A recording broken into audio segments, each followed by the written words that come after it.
Hi everybody, it's Geordie from Geordie's Cards here for Some Stamps today, and I am using the gorgeous Gnome stamp set to create a fun slimline card today. So I have gone ahead and coloured and cut out all of the images that I'm using. I just adore this stamp set. There's so many images to choose from, and if you enjoy colouring, this stamp set is amazing because you can really go to town with the colours.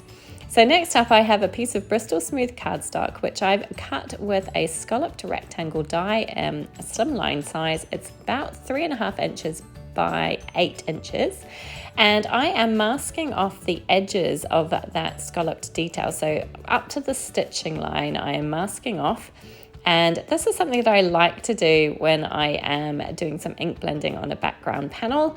I just like the look of that kind of white border all the way around.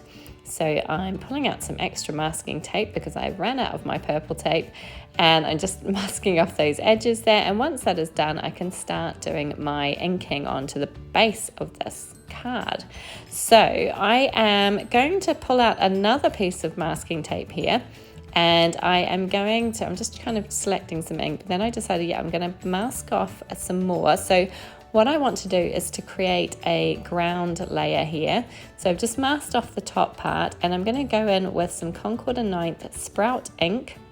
This is a lovely pale yellowish green ink colour, and as I say, very pale, quite subtle, and I'm just going all over the bottom part of that. This is going to be my ground, and once I'm happy with that, I'm going to pull out a darker colour, which is Parsley, and I'm just going to add that kind of towards the bottom edge.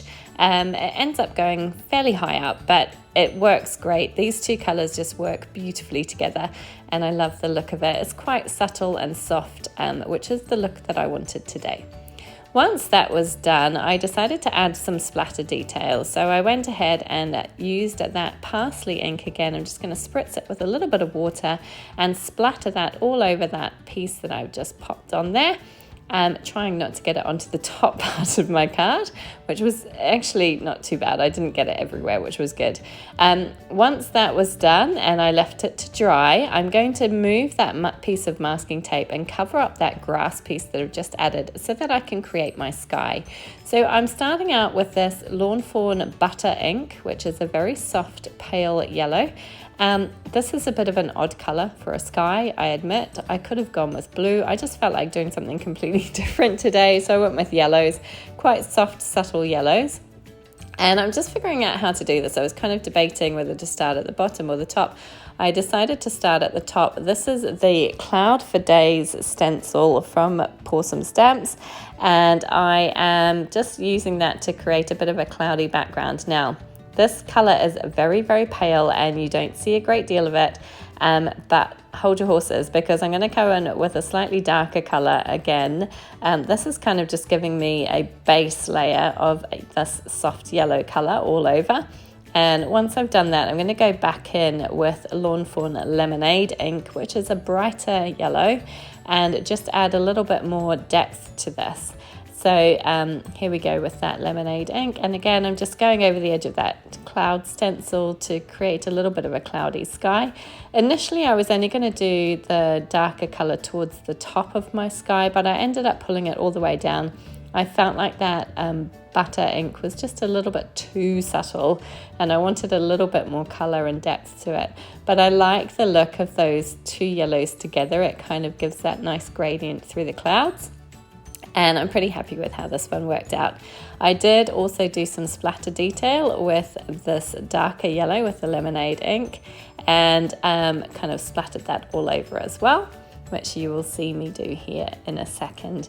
And then of course I had to wait for this to dry. I did get a bit impatient and pull out my heat tool so that I could dry it off a little bit quicker, but I just left it stuck down to my mat when I did that so that it didn't curl up too much.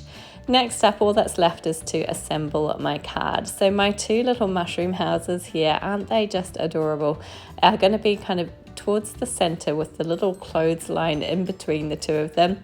And then my little gnome characters are going to go on either side.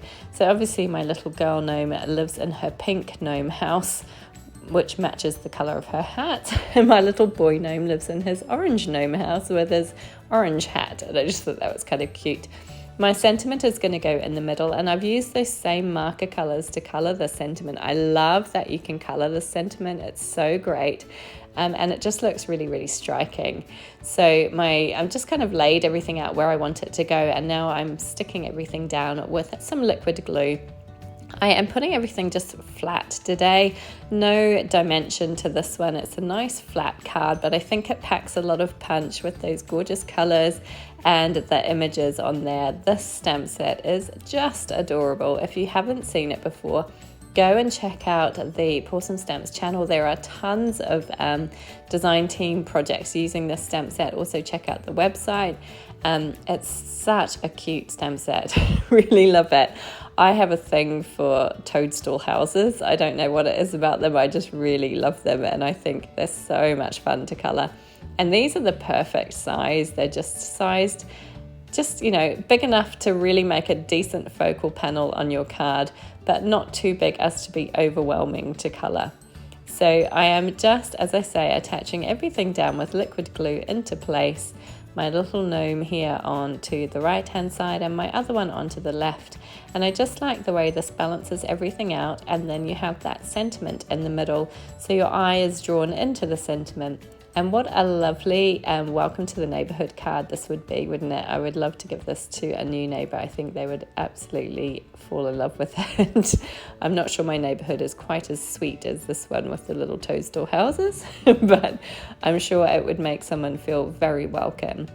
Once that was done, all that was left is to attach it to a card base. So I'm just using my acrylic block to hold everything down and make sure it's all well pressed down. And then I'm using a white, just a plain white card base today. It measures 8 inches by 3.5 inches, and I'm just going to attach this down, as I say, flat. It's a nice flat, easy to post card, and it's just so cute. I just love these images. And that is it. My card is complete. I hope you enjoyed this one today. If you did, please do give it a thumbs up. Please do subscribe to my channel. I would love to see you come back and join me again. And please feel free to leave a comment down below. I always try and respond to all the comments that are left, and I would love to hear from you. Thank you so much for joining me today. Take care, everybody.